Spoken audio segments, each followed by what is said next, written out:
Hello, I'm John Rossi, a touring drummer with a love of all things animal. When I'm on the road, I visit as many zoos, aquariums... Hey, wait a minute. What's going on? Hey, what's going on there? Hello? Hello? Hello? We interrupt your regularly scheduled program to bring you Rossifari Zoo news. News you can use from the world of zoos and conservation.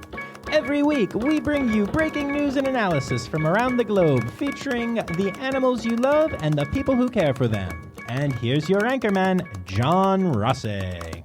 Hello, hello, hello, and welcome back to Rossifari's weekly Zoo News episode. This is our look at all things newsworthy in the world of zoos and aquariums, conservation, and animal stuff.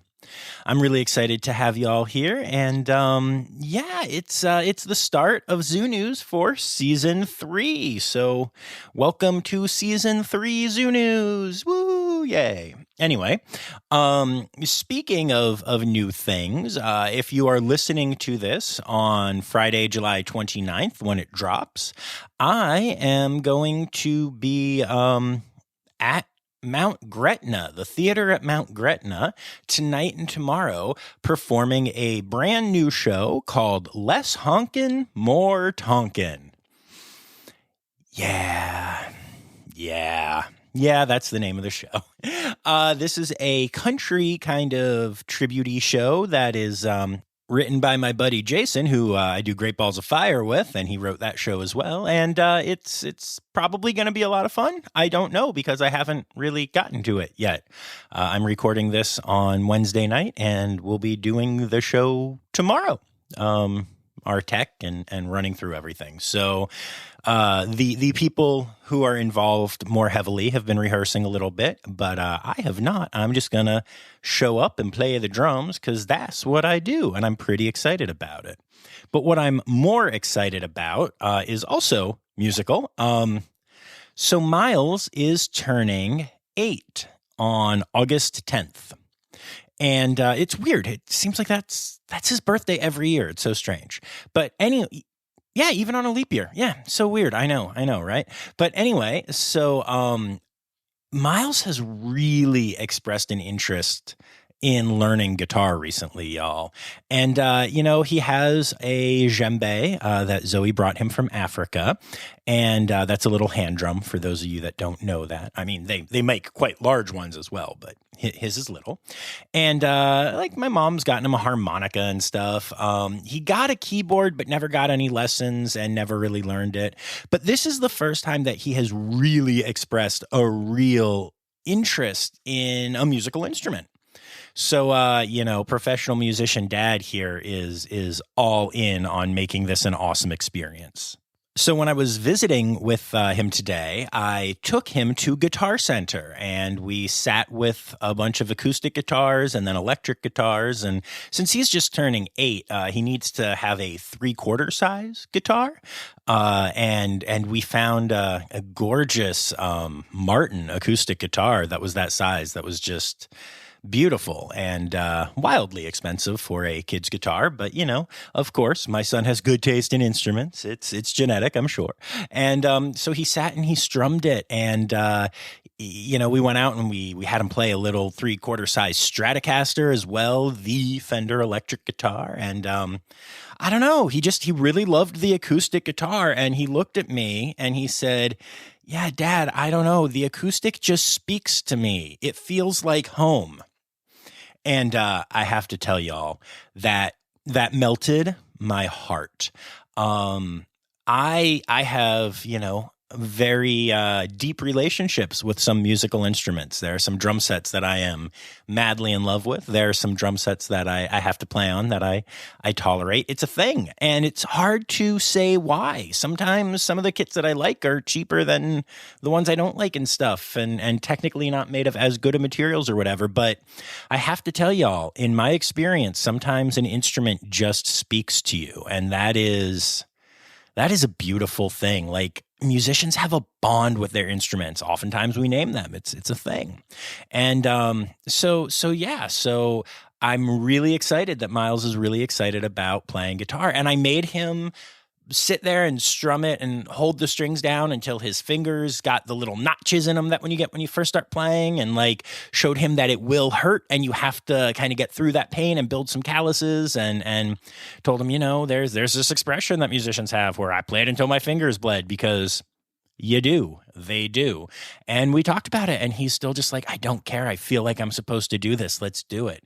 So I'm getting him a guitar for his birthday, and my parents are going to get him a year of lessons. I made Miles commit to at least 1 year of weekly lessons, because if you're going to do it, you got to do it right.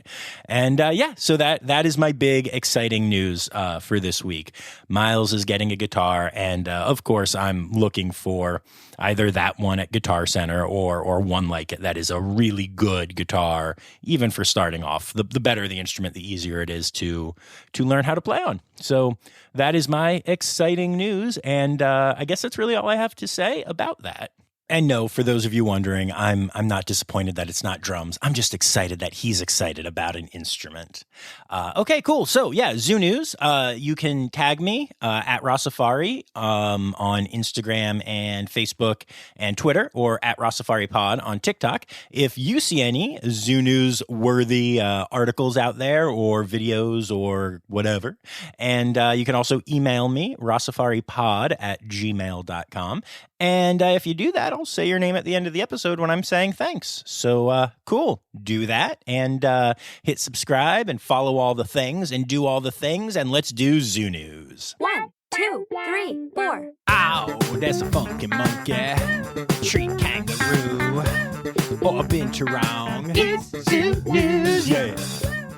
So we're going to start off by talking about a new project that is being supported by 4 AZA-accredited organizations: the Jacksonville Zoo and Gardens, the Maryland Zoo, the Milwaukee County Zoo, and the Memphis Zoo are all coming together to support a new program to try to help with elephant conservation in the wild. The project is being run by the nonprofit Elephants for Africa, and it involves a veterinarian heading out through Botswana's national parks in search of elephant bulls. So transient elephant males account for 99% of the population in the parks that they're going to.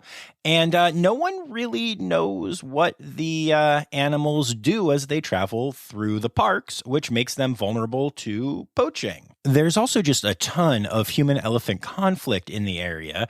And in recent years, elephants have even extended the southern edge of their range into the capital of Botswana, Gaborone, which is making things even worse in that area. So the goal is to dart 10 male elephants and then outfit them with satellite trackers. So hopefully EFA can understand the likely movement patterns of African savanna elephants in Botswana and help deal with protecting them from poachers and protecting them and humans from human-elephant conflict. Just an awesome example of 4 zoos stepping up to fund some amazing in situ conservation work that is desperately needed right now.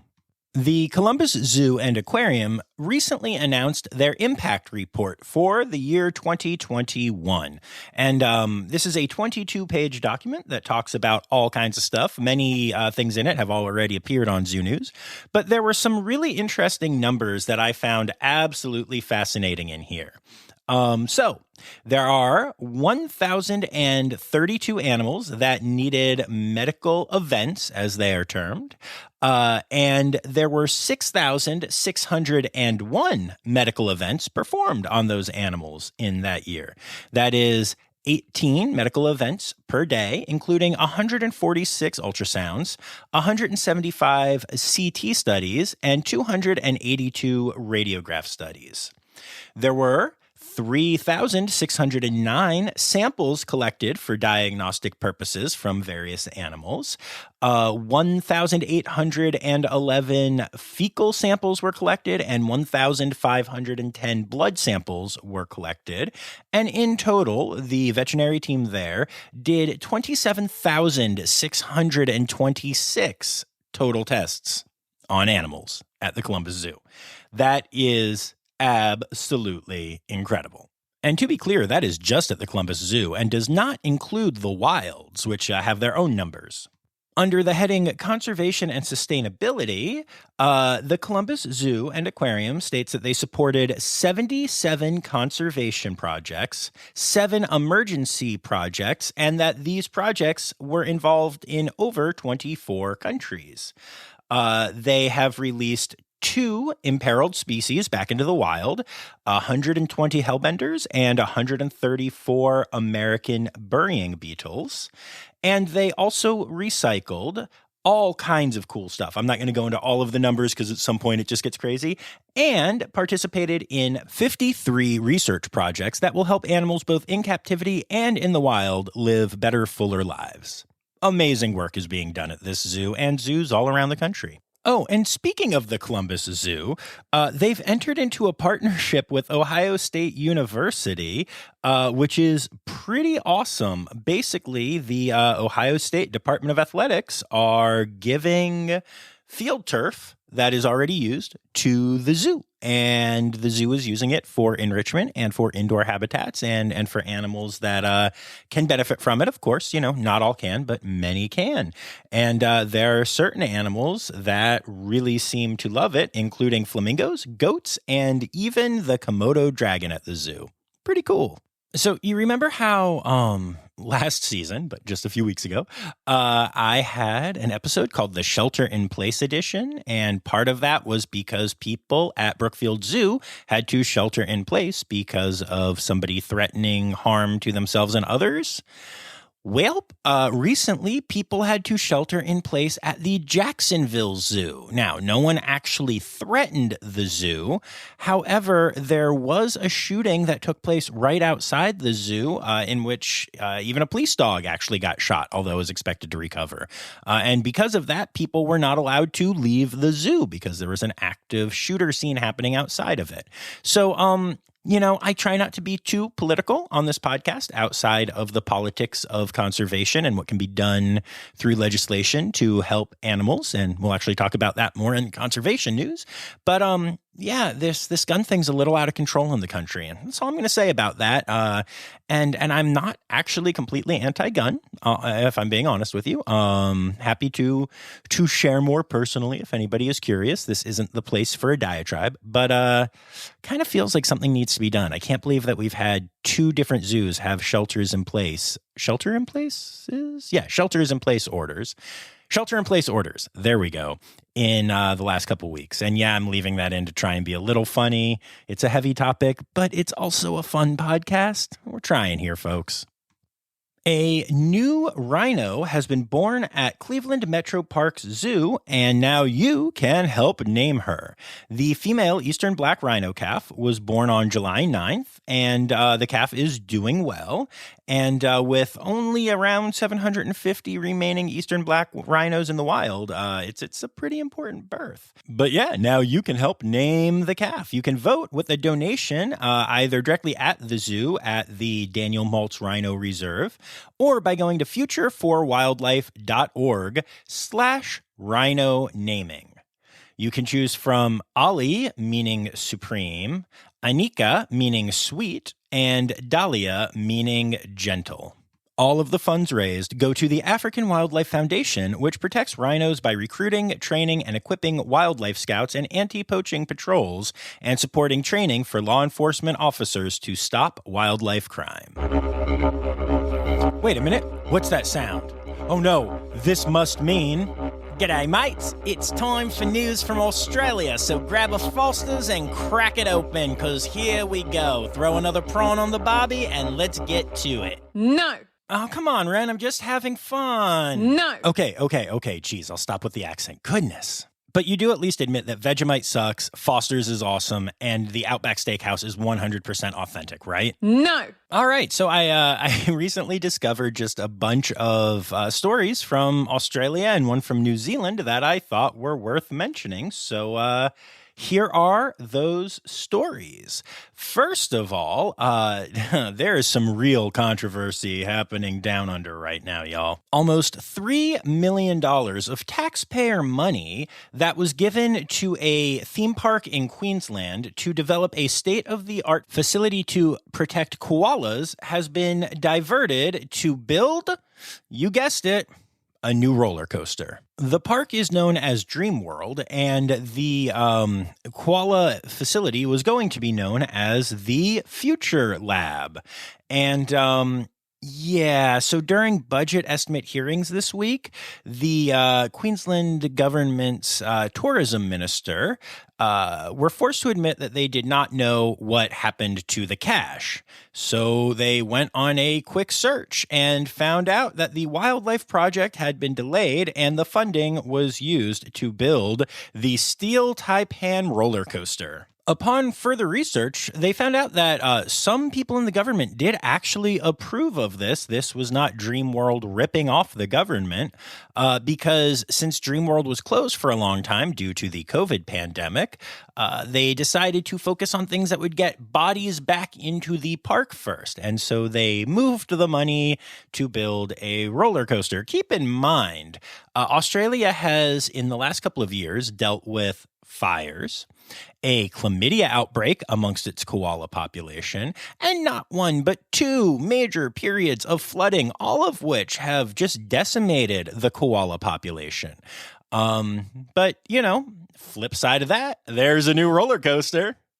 Sigh. This next story is a bit of a cautionary tale and also kind of talks about how, things can go really wrong even with two good zoos and create a lot of financial issues. So, the Australia Zoo was going to move their last elephant, who is named Burma, to Auckland Zoo. After Burma's paddock mate had moved away as well to the Taronga Western Plains Zoo, Burma became the only elephant at Australia Zoo, and since they are generally considered a social species, it was thought that the best thing to do would be to move Burma to a different place. So the Auckland Zoo was all about it and has a family herd that they were expecting Burma to be accepted into. However, long story short, there were all kinds of issues with government permitting and getting the permits in time and enough information being given to everyone and all this stuff that happened. So meanwhile, the Auckland Zoo, expecting a new elephant, did more than $400,000 worth of habitat modifications to get ready for Burma. The Australia Zoo, meanwhile, booked a flight for the elephant. The flight cost $260,000. All right, we'll be back after this quick break. Hi, this is Kathy Hill from the Indian River Lagoon National Estuary Program. We're all about restoration projects in progress this season on One Lagoon, One Voice. Learn about the great strides the lagoon community is taking to restore and protect the Indian River Lagoon. Each week, we dive deep into discussions with scientists, resource managers, and nonprofit leaders to explore lagoon issues and solutions. From oyster reefs to clam restoration, algae blooms to muck, you'll learn all about the projects we're tackling to bring the Indian River Lagoon back to health. Click the link in the show notes to follow One Lagoon, One Voice, learn about the IRL Council, and explore our unique lagoon.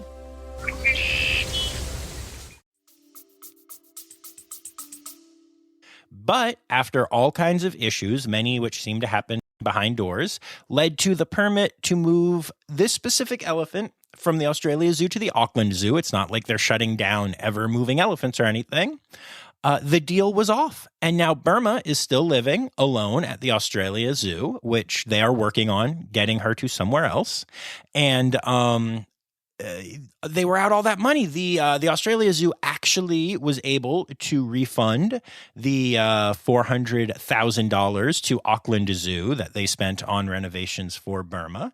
And the cost of the flight, half of it was refunded and half is being kept as credit for when Burma does find a new home.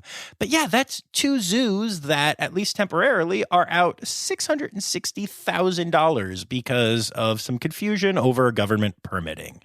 It really gives some interesting perspective on what it's like to move, especially some of these large animals, for SSP or even in this case, just for a welfare reason. A current outbreak of foot and mouth disease in Victoria has led zoos in Victoria to stop offering close-up encounters with certain animals to protect them from catching the disease. All giraffe, kangaroo, and elephant animal encounters will not be available at the moment. An entire area of Melbourne Zoo has also been blocked off to the public because Asian elephants walk between paddocks, when the crowds aren't there, using some of the same paths that humans use when they are there. So that could be a problem.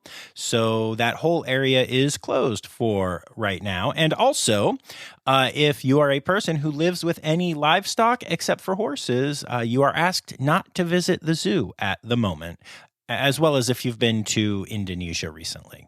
I'm always so fascinated to see how zoos handle these diseases that travel and happen and have outbreaks, and it's always interesting to see. The team at Wildlife Sydney Zoo, a friend of this podcast, has announced that their beloved saltwater crocodile, Rocky, has passed away. Unfortunately, Rocky was found unresponsive by the team as they did their normal checks on Saturday of last week. And while they tried to save him, it was too late. He had passed away. And they still are not sure of what the cause of death is, although a full investigation is underway. Rocky was truly beloved, and something that I really love about this is Wildlife Sydney Zoo is already closed 2 days a week, but they closed an additional 2 days that week to help their staff mourn and recover. Obviously, they still had to work and take care of the animals, but they gave them 2 days to try to make everybody come to terms with this. And, while I know that's not something that can happen for all animals that die in zoos, I think it's a really beautiful gesture.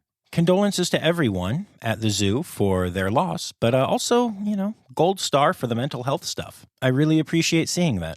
There is a new law being proposed in Australia that would give koalas the highest level of protection of any animal species in Australian history in order to save this iconic species. It involves the building of so many new roller coasters. Yeah, no, I'm kidding. The proposed Koala Protection Act puts caveats on land clearing and development across all the habitat areas of koalas. This includes up to 1.5 million square kilometers of forest, which is 20% of the Australian continent. That is incredible. Now, you may remember from earlier episodes that it was just earlier this year that koalas were officially declared endangered in Queensland, and this will help with that situation greatly, hopefully. Hopefully this incredible bill passes. And then last but not least in our Pacifica section, we're going to throw it to New Zealand, which I know is not Australia. I have watched all of Flight of the Conchords, and I understand that there is a difference, but the rest of the world doesn't think so, friends. And I wanted to just give some props to Wellington Zoo, which has become the first zoo in the world to be accredited with the Rainbow Tick certification. This accreditation solidifies Wellington Zoo's position as a safe and welcoming environment for members and allies of New Zealand's rainbow community. So this is an LGBTQIA plus initiative, and it's really cool. Part of the plan even includes approving the provision of 2 weeks paid leave for anyone transitioning. This is really impressive and awesome work, Wellington Zoo. Yay! Stereotypical animal podcast theme song. Here to bring you to conservation news. We start off with some great news out of Argentina this week, where conservationists are celebrating the birth of 2 Argentine jaguars born in the country's wetlands. This is the first wild birth of jaguars in this area in more than 70 years. The mother was actually just put back into the wetlands through a repopulation project last year, and the father is a Brazilian jaguar that was donated to the repopulation project back in 2019. There are in total around 250 jaguars in the wild in Argentina, so this is a really exciting birth. I'm just excited. Jaguars are awesome. And in talking about repopulation, we also have to mention that cheetahs are set to be reintroduced to India for the first time since they went extinct there 70 years ago. This is really cool. So this is going to be some African cheetahs that will be transported from Namibia to the Kuno Wildlife Sanctuary, which is a national park in the central state of Madhya Pradesh, after a deal was signed between the African nation and India. This is really exciting. The hope is that not only will this help grow a cheetah population in India, which has been missing, like I said, for 70 years. But also, the area of India that they are being reintroduced to has had a loss of biodiversity at an accelerated rate, even compared to the accelerated rate of loss of biodiversity that a lot of our planet is facing. And it is believed that reintroducing cheetahs will help to stem this issue. That's because cheetahs are one of the top predators in the area, and as such, they will restore some balance to the natural order through being at the top of the food chain. The overall goal of the project is to reintroduce 50 cheetahs throughout various parks in India over the next 5 years. All right, we'll be back after this quick break. What if I told you scientists discovered 100 new species in the deep ocean? Why did crocodiles survive extinction? Megalodon. How did it go extinct? Hey, it's me, Forrest Galante, wildlife biologist. You might know me from Joe Rogan's podcast or my various TV shows like Extinct or Alive and Shark Week. Join me and my friends as we dive into the wild world of animal anomalies and everything wildlife. Don't miss out. Click here to uncover these mind-blowing animal mysteries. There is some concern that it will be a challenge because African cheetahs are not the same subspecies that actually lived in India, which was the Asiatic cheetah. They are habitat specialists and generally require large grasslands, which India does not always have. So there are some conservationists that are concerned about whether or not this will work, but they're going to give it a shot. And that's why they're doing a slow introduction over, like I said, the next 5 years. So I'll be very curious to see how the cheetahs take to India and if this helps with both restoring a cheetah population to India and also restoring biodiversity. In sadder news, the IUCN has officially announced the extinction of Chinese paddlefish and wild Yangtze sturgeon in the wild. They also moved 17 species to the critically endangered category, 3 to the endangered category, and 5 to the vulnerable category, showing that just in general, we are still wreaking havoc on this planet and all of the animals that live here. Well, not all of them. Deer are doing fine in general, but like most of them. And one of the species that has now been officially made an endangered species is shocking to a lot of people who find out about it. The migratory monarch butterfly, which if you live in North or South America, you have probably heard a lot about because it is known for its annual 2,500-mile journey that they take while migrating every year, has officially been named an endangered species. Over the past decade alone, the population of the migratory monarch butterfly has shrunk by as much as 72%. And you guessed it, the number one cause for that shrink is humans. Logging and deforestation have destroyed substantial areas of the butterfly's winter home in Mexico and California.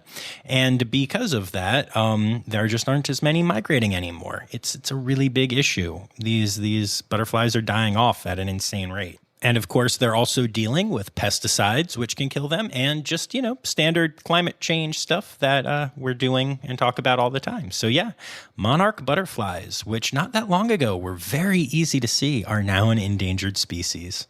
Crazy to think of it.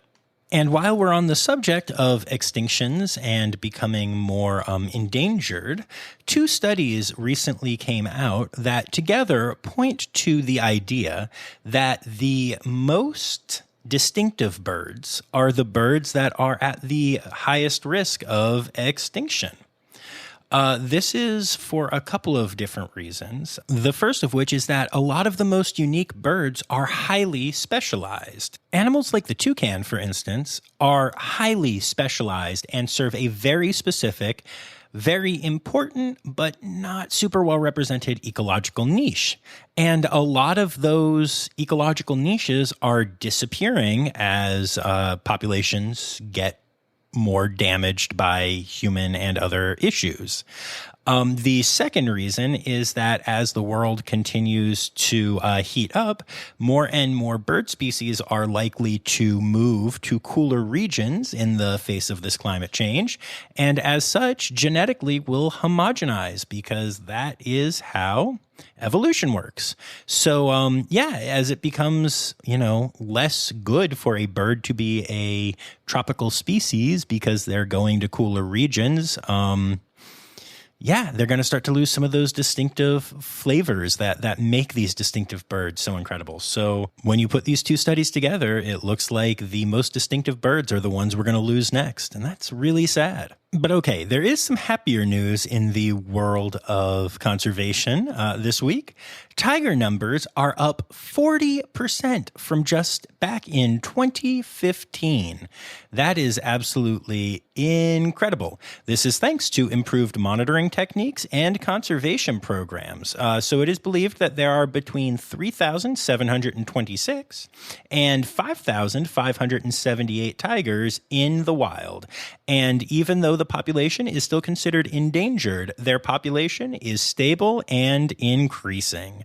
That is hugely great news for tigers. And I'm excited that I'm sharing it on an episode that drops on International Tiger Day. Yay! And last but not least this week in conservation news, last week tonight, the show featuring John Oliver has yet again made the podcast by doing a really cool thing for conservation. I'm not entirely sure that John Oliver isn't just a fan who really wants to hear himself on the podcast. Anyway, the team at Last Week Tonight has purchased every single doll, plastic doll that is, that they could find that had washed up on beaches and are weirdly being sold online because that's what the internet does. I don't know. It's really weird.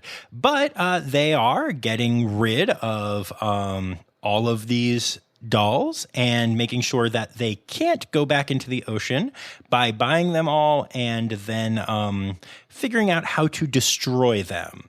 And on top of that, they're making a $10,000 donation to the Turtle and Marine Wildlife Rehabilitation Program because obviously plastics in waters hurt turtles and marine wildlife. So yay, John Oliver and the whole team at Last Week Tonight. And thanks for being a fan, friend.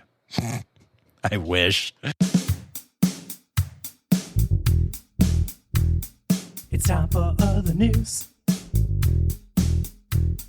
It's time for other news. Hey, now, right now, now it's time. It's time for other news. Hey, it's a segue to the part called other news. Okay, so this first story is really awesome. There was recently a tiger that had 3 cubs at a zoo in India.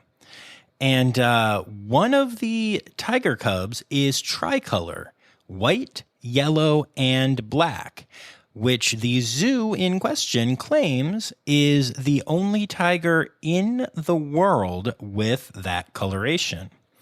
Another one of the siblings actually is completely black above and white below, while the third is mostly black and partly yellow, which is a couple of weird combinations. So not quite sure what's going on there, but yeah, there is a tricolor tiger in the world, and that's pretty exciting.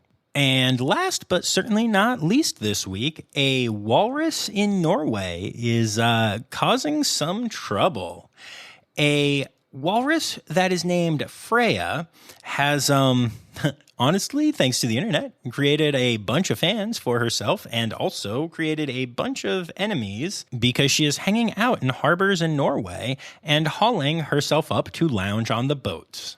All 1,500 pounds of her. This is especially problematic for people who own boats that cannot handle a 1,500-pound walrus jumping on top. So yeah, it seems that a lot of the actual boat owners are not fans of Freya. However, thanks to this story spreading online, people are flocking to the harbors in Norway to try to see Freya in action.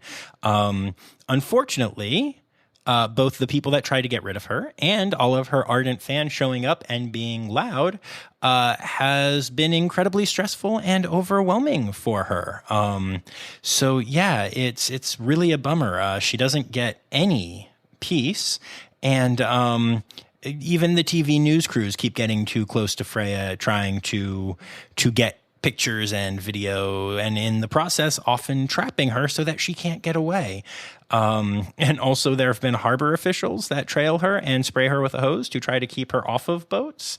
And in general, walruses try to relax around 20 hours a day. So this is actually not a particularly healthy thing for Freya.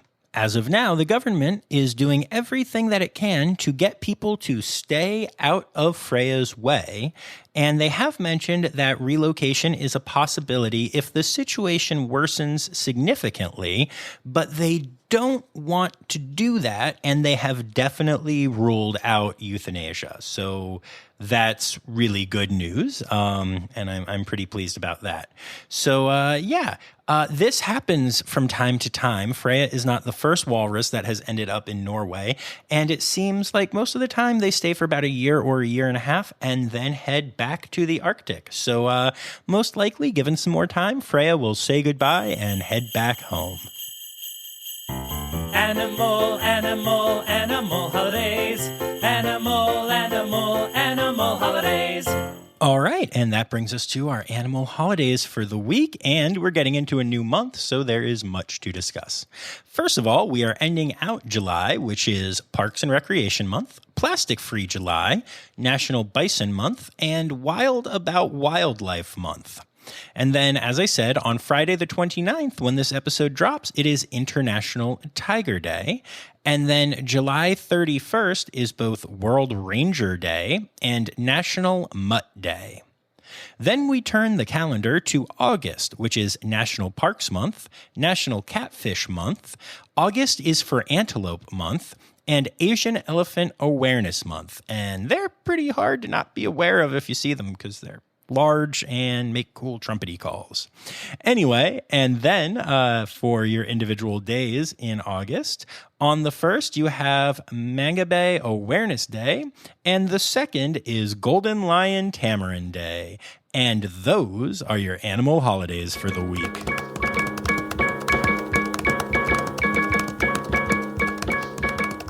Awesome sauce. That's another episode done. Yay, we officially have a Season 3 Zoo News. Woo! Very exciting stuff.